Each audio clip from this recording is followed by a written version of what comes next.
नमस्कार दोस्तों, मैं आनंद ज्ञान बोटे ट्रेडिंग टीचर .in में आप सब लोगों का स्वागत करता हूं। यह हमारा कमोडिटी मार्केट पे तीसरा वीडियो है, तीसरा एपिसोड है। इसके पहले दो कमोडिटीज़ के वीडियो लॉन्च हुए हैं। अगर आप ये वीडियो पहली बार देख रहे हैं तो पिछले वाले वीडियो को देखना ना भूलिएगा, क्योंकि पहले वीडियो में मैंने सारे कमोडिटीज़ का एक ओवरव्यू लिया है कि कौन कौन से कमोडिटीज़ हैं, और हम आने वाले अगले वीडियो में अलग अलग करके एक एक कमोडिटी के बारे में इंफॉर्मेशन जानेंगे। ठीक है। और एक नोटबुक, एक पेन भी आपके साथ में होना चाहिए ताकि आपको नोट्स लेने में दिक्कत ना हो। अगर आप ये वीडियो देख रहे हैं तो आपके पास एक पेन और नोटबुक होना ज़रूरी है। तो इस वीडियो में मेटल कमोडिटीज़ में जिंक के बारे में हम जानेंगे। यहाँ पर एक सिंबल दिया है ZN, सिल्वर कलर के जैसा, तो ये जिंक का मेटल है। और ट्रेनिंग अगर आपको चाहिए तो यहाँ पर मेरे 2 मोबाइल नंबर्स हैं, आप उसमें से किसी भी नंबर पर मुझे कॉल कर सकते हैं या फिर व्हाट्सएप भी कर सकते हैं। ट्रेडिंग टीचर .in पर अपना एक रजिस्ट्रेशन फॉर्म है ट्रेनिंग का, उसको फिल करें। ठीक है। तो हम आगे चलते हैं कमोडिटीज़ के बारे में जानने के लिए, जिंक के बारे में जानने के लिए। सो बी रेडी। ये बहुत ही इंपॉर्टेंट वीडियो है, इसको फास्ट फॉरवर्ड मत कीजिएगा। बहुत ही इंपॉर्टेंट वीडियो और ये बहुत ही यूज़फुल भी वीडियो है आपके लिए। तो बेस मेटल्स में, कमोडिटीज़ में, जो दूसरा यहाँ पर येलो कलर में लिखा है, इसके पहले वीडियो में लेड था, वो लेड हमने देखा है। तो दूसरा हम इस वीडियो में जिंक देखने वाले हैं, और इसके अगले वीडियो में एल्यूमिनियम, कॉपर, निकेल देखने वाले हैं। ठीक है। तो सब्सक्राइब कीजिएगा, ट्यून कीजिएगा। ओके। तो जिंक यानी कि ZN, जो कि केमिकल एलिमेंट है, और इसका सिंबल है ZN।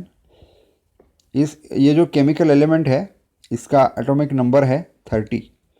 मतलब जो भी केमिकल का जो टेबल है कि कौन कौन से केमिकल्स है, ये हमें स्कूल में पढ़ाया जाता है। शायद अब आप इतने बड़े हो गए कि आपको याद भी नहीं होगा कि ये एटॉमिक नंबर वगैरह क्या है, तो इससे आपको ये समझने की ज़रूरत नहीं है। फिर भी मैं कुछ चीज़ें बताना चाहूँगा, क्योंकि मैं एक टीचर हूँ, प्रोफेसर हूँ मैं, और ये वीडियो हमारे स्टूडेंट्स के लिए भी काम में आ सकता है। ठीक है। तो एटॉमिक मास है 65.38 और ±0.002, मतलब इसका एक वेट है एटॉमिक मास। और एटॉमिक का नंबर है 30, मतलब जो भी लिस्ट है मेटल्स का या फिर केमिकल्स का, उसमें 30 नंबर पे ये जिंक आता है। इस पर एक इंफॉर्मेशन दिया हुआ है, मेल्टिंग पॉइंट। ये मेल्टिंग पॉइंट एक ऐसा पॉइंट है, वो डिग्री में दिया है 419.5 टेम्परेचर डिग्री सेल्सियस। ओके। तो ये क्या है, मैं आपको एक सिंपल से उदाहरण से बता देता हूँ। और अपन अपना घर में जब हम पानी गर्म करते हैं या फिर हम खाना पकाते हैं, तो 100 डिग्री के आसपास हमारा पानी उबलने लगता है, राइट। तो अगर आपको जिंक को उबालना है, मतलब जिंक को उबालना है या फिर उसको मेल्ट करना है, जैसे कि अपना मोमबत्ती होता है, उसको हम जलाने के बाद रोशनी आता है और वो मोम जो है वो पिघलने लगता है। ठीक है। तो मेल्टिंग पॉइंट मतलब पिघलने का जो इसका जो पॉइंट है, तो इसको पिघलने के लिए, इसका रस निकालने के लिए इसको 419.5 डिग्री तक इसको गर्म करना पड़ता है, तब यह जिंक मेटल जो है वो पिघलने लगेगा। ठीक है। और इसका बॉइलिंग पॉइंट जो है वो 907 डिग्री सेल्सियस का है। बॉइलिंग पॉइंट मतलब है उबालना, राइट। इसको जो अगर आपको उसको मेल्ट करके उबालना है अच्छे तरीके से, तो 907 डिग्री तक उसका तापमान बढ़ाना पड़ेगा। हमारे जनरल नॉर्मल टेम्परेचर जो हम रखते हैं घर का AC का वगैरह, वो रहता है 24 डिग्री सेंटीग्रेड। ओके। तो ठंड बजने लगती है, माइनस में आता है तो सब बर्फ़ होने लगता है। ठीक है। और टेम्परेचर बढ़ता है तो सब गर्म होने लगता है। तो इतना टेम्परेचर जो है 419.5 इसका मेल्टिंग पॉइंट है, और बॉइलिंग पॉइंट है 907 डिग्री सेंटीग्रेड। तो ये इन्फॉर्मेशन बहुत ही मतलब आपके लिए काम में आएगा या नहीं मैं बता नहीं सकता, लेकिन जो भी स्टूडेंट्स हैं उनको पता होना चाहिए कि इसका मेल्टिंग पॉइंट क्या है, इसका एटॉमिक मास नंबर क्या है, वगैरह वगैरह। ठीक है। तो हम इसको ट्रेडिंग के नज़रिए से देखेंगे आगे, और इसको यूज़ कहाँ किया जाता है। तो हमें ये भी पता होना चाहिए कि फंडामेंटली अगर हम ट्रैक कर रहे हैं किसी कमोडिटी को, तो इसके यूसेस क्या है, अभी मार्केट में क्या चल रहा है, हमें कुछ पता ही नहीं होता है। बहुत सारे लोगों को पता ही नहीं रहता है कि जिंक कहाँ पे यूज़ किया जाता है। तो अगर आप उसको फंडामेंटल तरीके से ट्रेड करने वाले हैं तो कैसे ट्रेड करेंगे, राइट। तो यहाँ पर कुछ चीज़ें मैंने दिखाई हैं आपको, इसका एप्लीकेशंस क्या है, कि जिंक कहाँ पर यूज़ किया जाता है, ठीक है। तो आपको एक कन्फ्यूजन आया होगा इसमें कि यहाँ पर भी मैंने बैटरी का सिंबल दिया है रिचार्जेबल का, और इसके पहले वीडियो जो लेड का वीडियो था उसमें भी एक सेल का सिंबल था बैटरी का। तो ये जो है इसमें मैं डिफरेंस पहले आपको बता देता हूँ। ये ग्रीन कलर का जो बैटरी जैसा दिख रहा है आपको, सेल जैसा, रिमोट के सेल जैसा टीवी का, तो ये जो है वो रिचार्जेबल है, रिचार्जेबल बैटरीज। तो रिचार्जेबल बैटरीज में जिंक का इस्तेमाल होता है, और जो नॉर्मल सेल्स होते हैं टीवी के जो ख़त्म होने के बाद हम उसको फेंक देते हैं, तो इसको हम रिचार्ज भी कर सकते हैं। तो रिचार्जेबल बैटरीज बनाने के लिए जिंक का इस्तेमाल किया जाता है। और डेंटिस्ट लोग भी अपने जो नकली दांत वगैरह होते हैं ना, उसका जो बनाते हैं ना नकली दांत वगैरह, उसके लिए भी जिंक का इस्तेमाल किया जाता है। और यहाँ पर जिंक का टैबलेट दिया है आपको, दिख रहा होगा कि ब्लू कलर में, और उसके बाजू में भी कुछ मेडिकल टैबलेट्स दिख रहे होंगे आपको। तो जिंक की गोलियाँ मेडिकल में मिलती हैं, और डॉक्टर लोग जिंक की गोलियाँ अपने पेशेंट्स को प्रेफर करते हैं। तो जिंक अपने हेल्थ के लिए भी कुछ फ़ायदेमंद है, और जिंक अगर हमारे शरीर में जिंक की कमी है तो डॉक्टर हमें ये दवाई खाने के लिए प्रिस्क्राइब करता है। और कुछ वेजिटेबल्स भी हैं, कुछ वेजिटेबल्स उसमें भी पहले से जिंक होता है। और इसके बाद में जो थर्ड पिक्चर है फर्स्ट कॉलम में, वहाँ पर कॉइन्स है। तो कॉइन्स बनाने के लिए भी जिंक का इस्तेमाल किया जाता है। और लेडीज़ होती है ना, उनका जो लिपस्टिक है, लिपस्टिक, तो लिपस्टिक बनाने के लिए भी जिंक का इस्तेमाल किया जाता है। और जिंक दिखता कैसा है, ये सिल्वर के जैसा ही दिखता है जैसे कि लेड दिखता है। तो दोनों दिखने में सिमिलर है, और इसका यह इतना एप्लीकेशन है, मतलब इसके बहुत और भी एप्लीकेशंस है। मैं समझाने के लिए बस इतने एप्लीकेशंस काफ़ी है कि इसका इस्तेमाल मेडिकल फील्ड में ज़्यादा होता है, मतलब गोलियाँ, दवाइयाँ, तो इसमें ज़्यादा इसका इस्तेमाल होता है।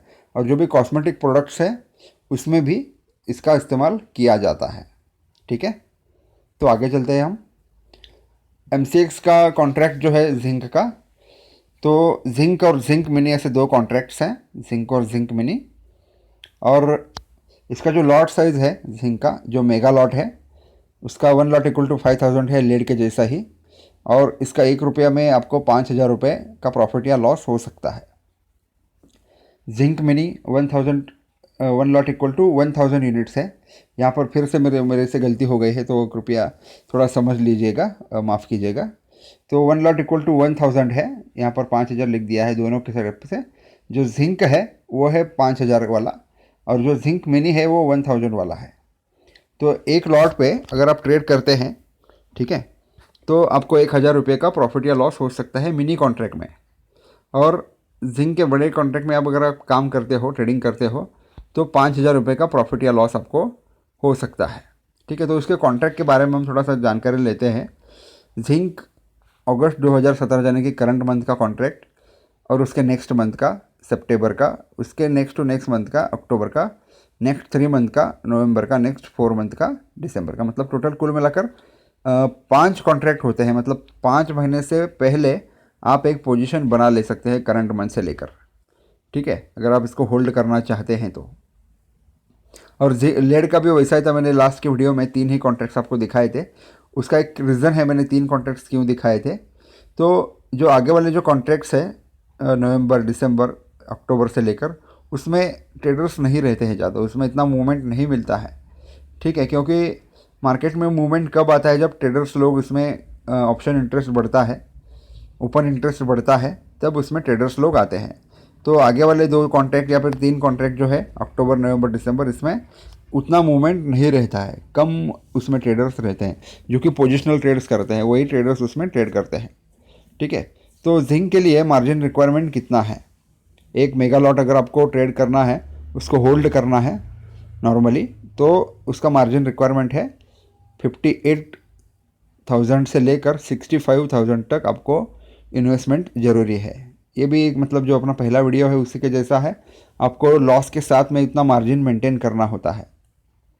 मान लो कि आपके अकाउंट में 60,000 रुपीज़ है, और एक जिंक मेगा लॉट को होल्ड करने के लिए 58,000 रुपीज़ चाहिए, ठीक है, 58,000 रुपीज़। तो आपके पास 2,000 रुपये एक्स्ट्रा है तो आप इसको होल्ड कर सकते हैं। लेकिन अगर आपका पोजीशन 2,000 लॉस में आता है तो आपको फिर से अपना पोजीशन 2,000 रुपये से बढ़ाना होगा, ठीक है। तो आपको मार्जिन ऐड करना है लॉस के साथ, जितना भी लॉस आपका बढ़ता है उतना मार्जिन आपको ऐड करना है, नहीं तो आपका पोजीशन ब्रोकर काट देगा, ठीक है।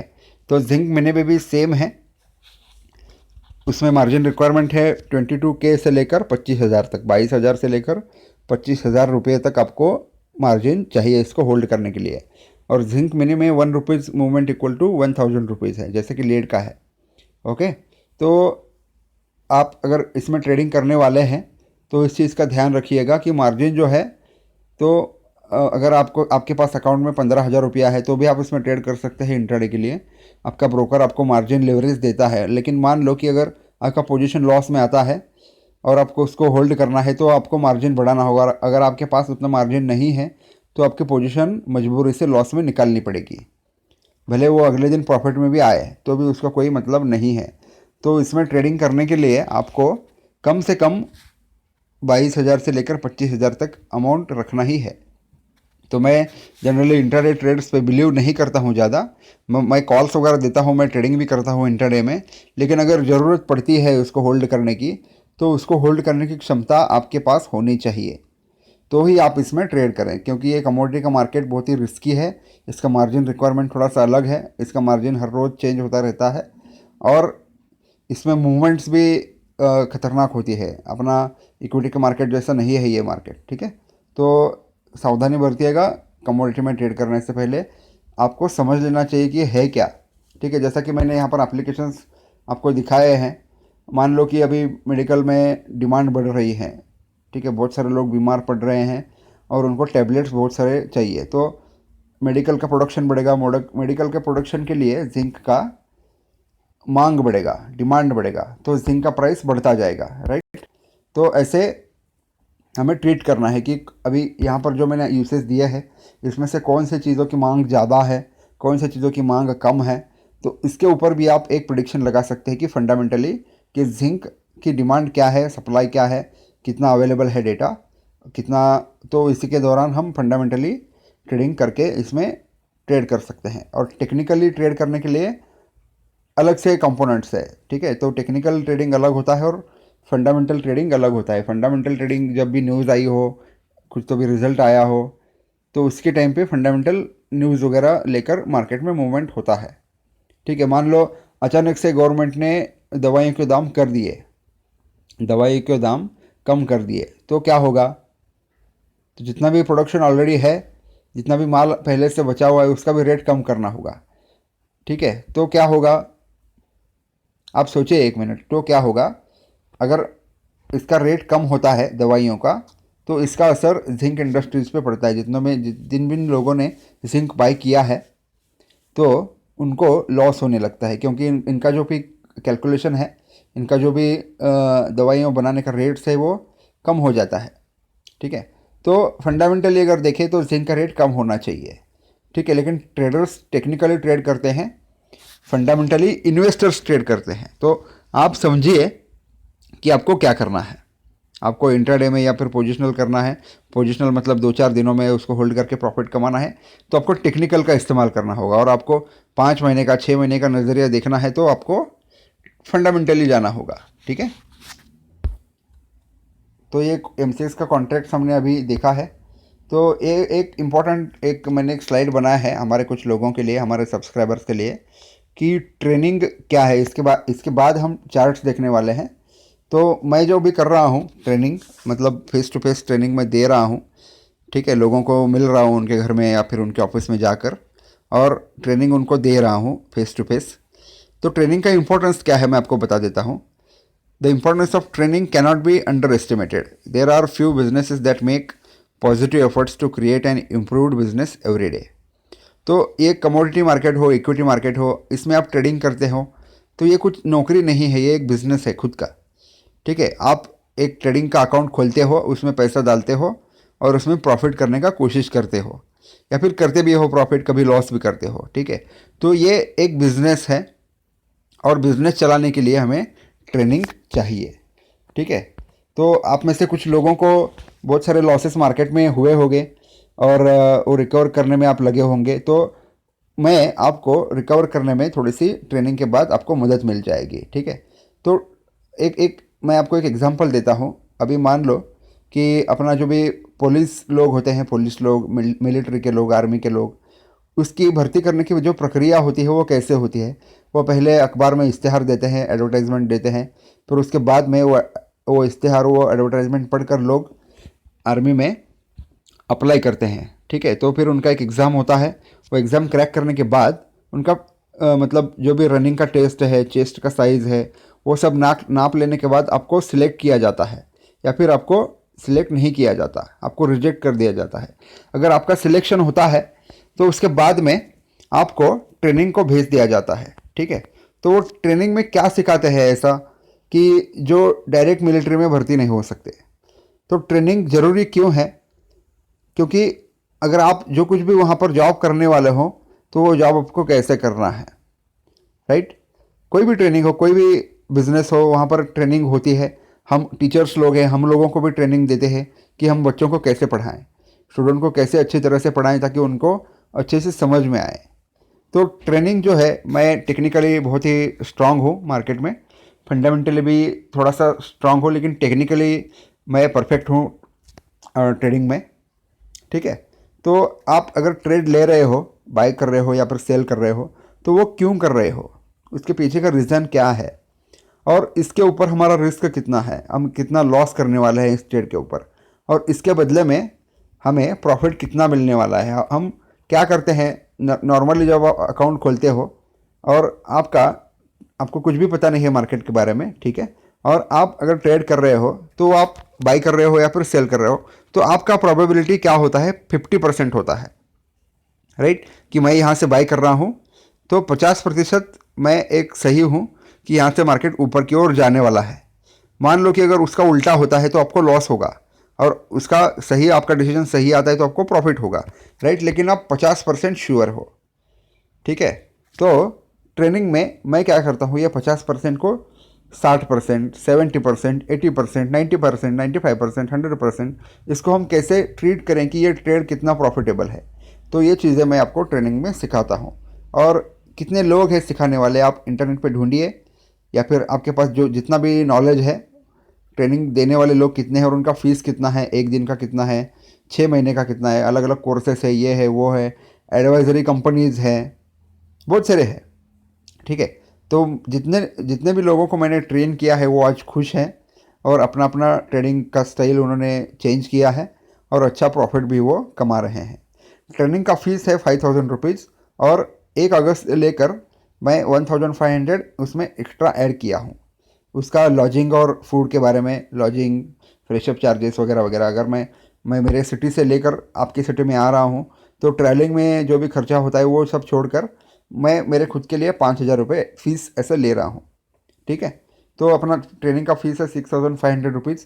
अगर कोई इंटरेस्टेड हो तो अपना tradingteacher.in का वेबसाइट है, उस पर रजिस्ट्रेशन कीजिए, तो आपको तुरंत एक मेल आ जाएगा कि आपका रजिस्ट्रेशन हो गया है। और पेमेंट कैसे करना है वहाँ पर, वो सब कुछ मेरे अकाउंट नंबर वगैरह उधर वेबसाइट पर दिए हुए हैं। आपको नेफ्ट से करना है या फिर पेटीएम से भी आप पे कर सकते हो। और ट्रेनिंग का जो डेट है वो जनरली संडे को मैं ही रखता हूँ, क्योंकि मैं भी कॉलेज में पढ़ाता हूँ, प्रोफेसर हूँ मैं।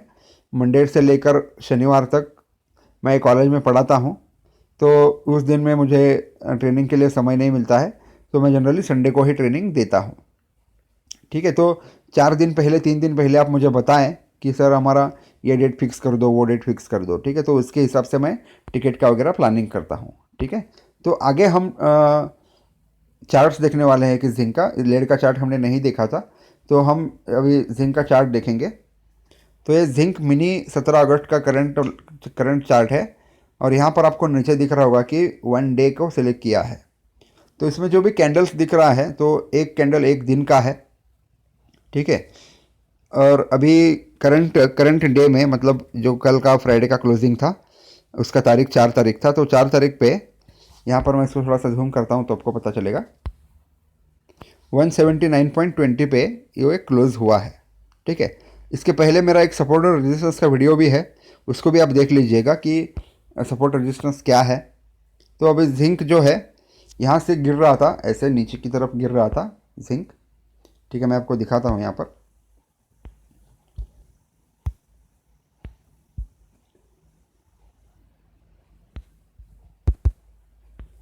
ये पेन यहाँ पर मैं कोशिश कर रहा हूँ यहाँ पर।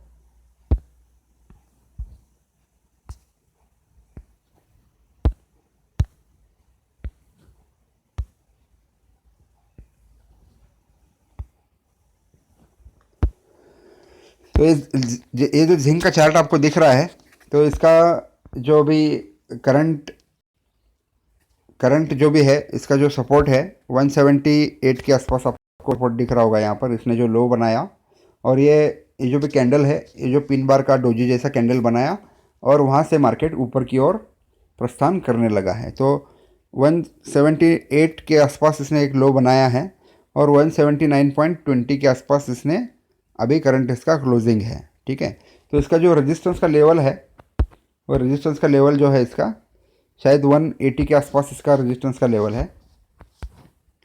ठीक है, ये आपको दिख रहा होगा, यहाँ पर एक हाई है, ये बड़ा कैंडल जिंक मिनी अगस्त फ्यूचर जहाँ पर लिखा है।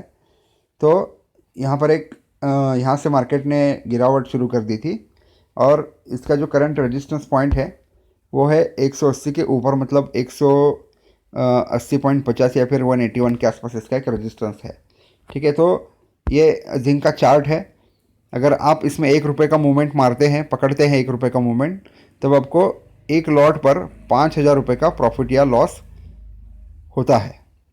ठीक है, अगर आप करेक्ट मूवमेंट मारते हैं तो 5,000 प्रॉफिट कमा सकते हैं आप एक लॉट पे। तो ये जो मैं जब से जिंक को देख रहा हूँ, तो लगभग 161 के आसपास से लेकर ये ऊपर की ओर अभी जा रहा है, और वहाँ से 181 के आसपास इसने एक रेजिस्टेंस लेकर वो अभी 2 पॉइंट नीचे आया है। अभी आगे देखते हैं कि क्या होता है। तो इसको अगर आपको ट्रेनिंग लेना है कि इसको कैसे ट्रेड करने का है, प्रैक्टिस कैसे करना है इसके ऊपर, तो मैं आपको वो सिखा सकता हूँ ट्रेनिंग में। ठीक है, तो अगर यहाँ पर मेरा कुछ डिटेल्स दिया हुआ है, ट्रेडिंग टीचर का मेरा ईमेल एड्रेस है, वेबसाइट है, फ़ोन नंबर भी है। ओके, तो आप इस वीडियो पे कमेंट लिखना ना भूलिएगा, और शेयर भी करना अपने दोस्तों से अगर आपको ये वीडियो अच्छा लगा तो, और कमेंट भी लिखना ना भूलिएगा दोस्तों। ठीक है, धन्यवाद। अगले वीडियो में हम एल्यूमिनियम का वीडियो बनाने वाले हैं, तो उसको भी देखना ना भूलिएगा।